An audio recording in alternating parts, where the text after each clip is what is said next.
So, Ayodele, if you could, we just want you to just speak to the anxiety. So for us, we've had a lot of anxieties. Our clients have expressed anxieties and concerns, given just what's going on. I mean, we're looking at the Nigerian economy, but if you want to talk about it from even the global perspective, what is really going on, that would be great. And the impact that these headwinds, whether it's inflation, whether it's just call it whatever it is, protest, the next gens coming into the conversation and all that. So the impact is had on individuals, families, and their wealth. What would you say would be the action point? Because really, there's no point in panicking, but really, what are the actionable items that affluent families, individuals, and family businesses can take to be able to address these headwinds that are coming their way willy-nilly? All right, Messi. Good afternoon, everyone, and thanks for inviting me.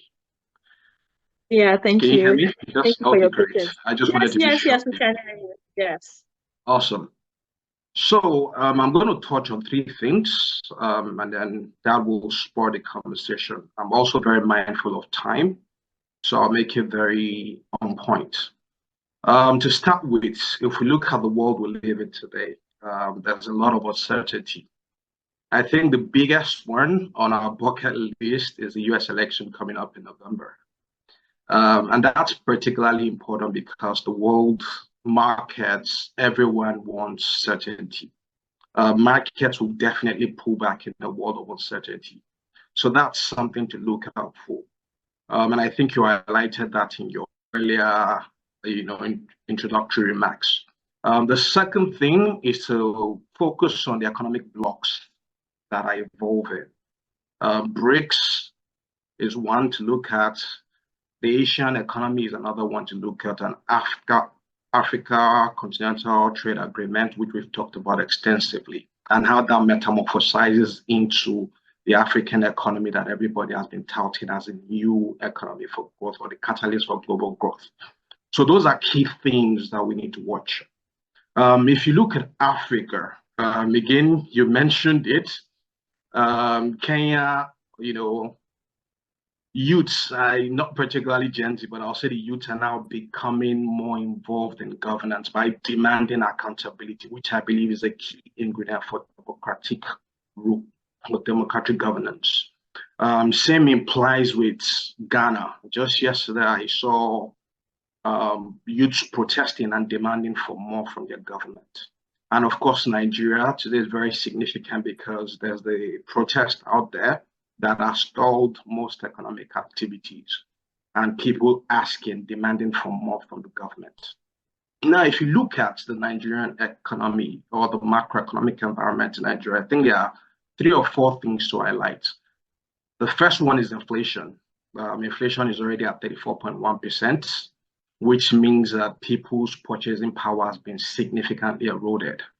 And you were very right when you complained about hunger in the land.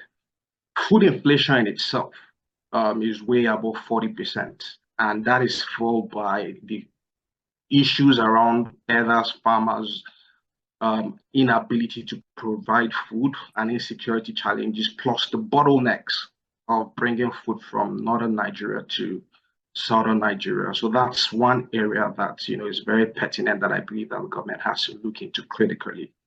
The other one is exchange rate. Exchange rate is already at 1,600 last I checked. That's a huge depreciation from, just December last year where it was trading around 1,000 naira. So the issues, idiosyncratic issues with Nigeria are quite there and they're germane. And it's not surprising that people have gone on the streets to demand for more.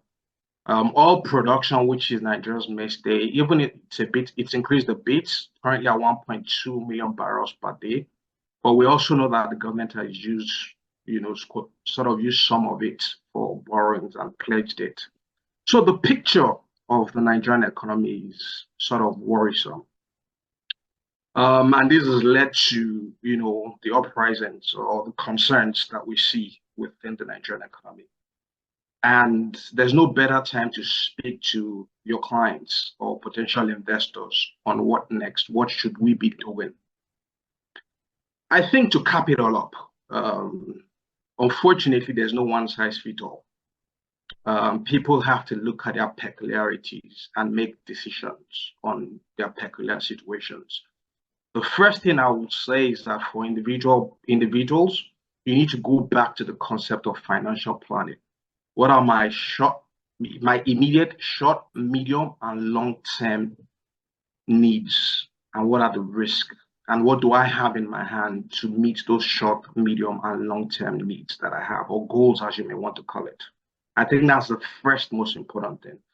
The second thing is that for emergency purposes, you need to create a buffer, at least 3 to 4, if possible, 5 to 6 times your monthly revenue or your monthly income or your monthly expenses should be in a buffer, because you just never know how things can turn. That's that for families. For businesses, I think for family businesses, I think the first and most important thing is to go back to your business model. Look at your business model, look at how you're operating. How do I bring in operational efficiency into my business? If there's an opportunity to share services, please go ahead and do that. How do I bring in cost optimization into my business? Those are key things that family businesses should do at this time. And then more importantly, within my business model, how else can I generate revenue?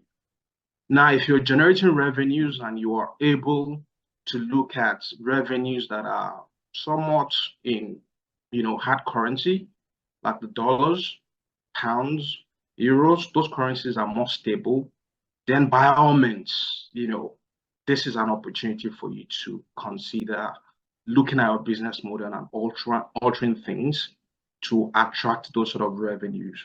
I think it was Louis that spoke extensively about the developments within the Africa Continental Trade Agreements and the developments around the different zones within Africa. I think this is a very good time to align as businesses, align with what the AFCTA is doing, and see how you can, really position your business to tap into other markets. There's no telling that the purchasing power, even based on the picture that I've tried to sort of paint, there's no telling that the purchasing power of individuals in Nigeria has sort of declined, even though we have a huge population. But you are beating on the currency side. So it makes sense to look at how to attract, insulate yourself from the currency challenges or the economic headwinds in Nigeria and look at other markets. So I'll try and leave it for now. I'll let other speakers speak because I know we're pressed for time. But I'll be very glad to come back and highlight some areas that I think that we can, look at as investors or as participants within the African market. Thank you. Okay, fantastic. Thank you so much. Thank you. Abayomi, if you're here, do you want to chip in? Okay. Abayomi is not yet on the mic. So please, please go ahead and let's have those key pointers that we should be working on. Yeah. Okay, awesome. So in terms of family businesses that are, quote unquote, looking for opportunities, just to backtrack a bit, my own experience is in wealth management. I dealt primarily with traditional assets before I moved into the alternative asset space. And one of the things that I've heard over time, from investors is really what next, what next, what next. We've done equities, we've done fixed income, we've looked at our portfolios, we've done our financial plans, what next?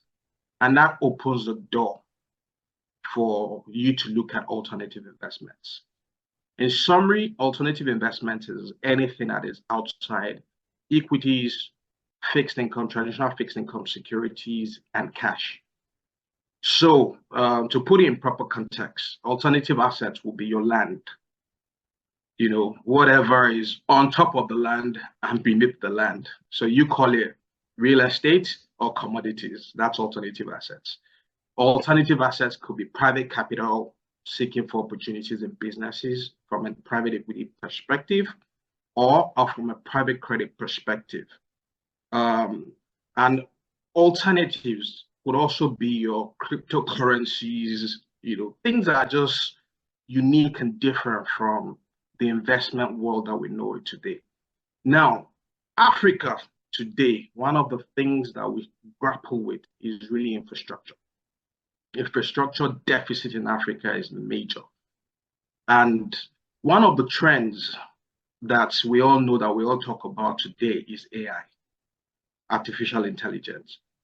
But if you layer that up and you look at the trend of African youth now beginning to demand for more, what you typically will find is that governance, maybe not immediately, but as we move down the line, African countries will now begin to, meet the expectations of their populace. That's what uprisings such as this will bring. And I've highlighted what has happened in Kenya, Nigeria, Ghana just yesterday. There's also always this dichotomy about what is going on in East Africa and West Africa. East Africa claims to be the engine catalyst of Africa, but the development and growth we really see is around East Africa, while West Africa continues to claim to be the catalyst for growth. So let's juxtapose all of that. Now, artificial intelligence is critical, and the world as we know it today is beginning to play that AI game. So therefore, Africa needs to step up its game. Youths demanding a bit more.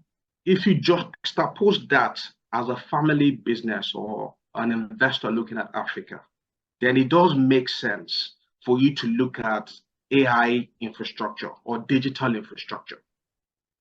That's where I see that catalyst for growth across other segments. So infrastructure would focus on AI infrastructure. The other side of it is real estate, but from a health perspective, digital laboratory sciences, etc., just providing infrastructure around that space. Even with education, providing infrastructure around education. So those are areas where I think that investors or family-owned businesses that are looking for investment opportunities within the alternative space should look at. Louis spoke about rail system transportation within Africa, connecting the entire Africa together. That's another interesting play. So for me, in a nutshell, I think that what we see in Africa today, with people demanding more, people now understanding that we can hold our government accountable, people now comparing what is going on, because again, you talked about Japan, a lot of people moving into Europe, people now comparing their life today with their peers that have traveled into these other countries. All of that, if you juxtapose it, I don't think there's a better time than now to drive the whole conversation around an African economic bloc, around family business plugging into that economic bloc, around creating alternative investments, either through infrastructure or what have you, to create that capital, that capitalist environment for businesses to thrive.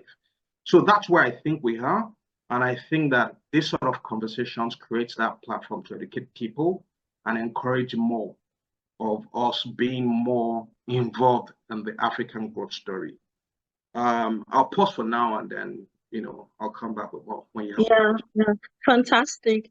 I was going to ask you a follow-up question that I had was going to be, how do you bring alternative asset investment into the overall portfolio of a family business while also managing the risks? That was a question that we had from one of our participants, but you've already addressed that.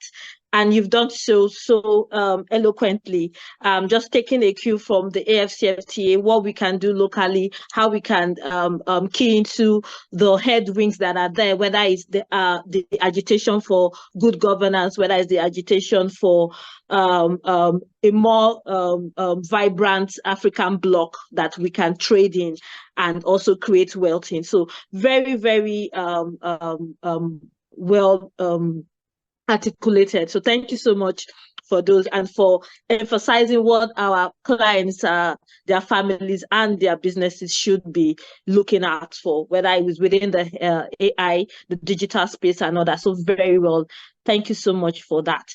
Okay, so Ayodele, you have concluding comments for us, and any other thing you want to share with us. So yeah, please go ahead. Yes.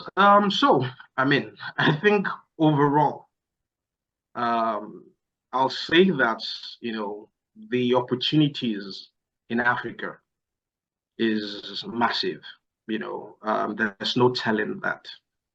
I'd also say that the youth population supports the fact that global growth in the not distant future will be driven by the performance of Africa and key African economies.